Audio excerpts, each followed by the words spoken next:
भेटल जे चिट्ठी पढ़ो ध्यान सँ आबै छी गाम जने फुललो गुमान सँ कसमस तने आंगी मसैक गेलै ना कसमस तने आंगी मसैक गेलै ना एक बार जोर से ताली बजा पिया डारे पिया मसैक गेलै ना पिया डारे पिया मसैक गेलै ना ए समय चिट्ठी पढ़लो ध्यान आबै छी गाम जने फुललो गुमान कसमस तने आंगी मसैक गेलै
दूर जाओ तोरा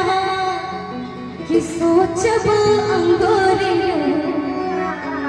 शिकस सनैत छलो